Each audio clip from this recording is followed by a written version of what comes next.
ang mga chief PNP natin, parang mga chief of staff natin, kadamihan sa kanila naman kilala ko.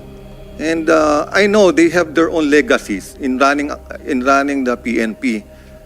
Kadamihan naman ng mga chief PNP, ang iniisip na lang yung mga legacy programs niya to improve the PNP institution. Kaya medyo hindi ko na to pinansin mabuti, Your Honor, kasi wala akong basis na wala pa akong mga verified information regarding this.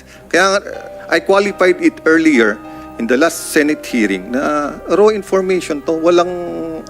I don't want to put malice on our chief PNPs. I'm sorry kung yan ang paka-interpret ng mga chief PNPs natin, but I hold them in respect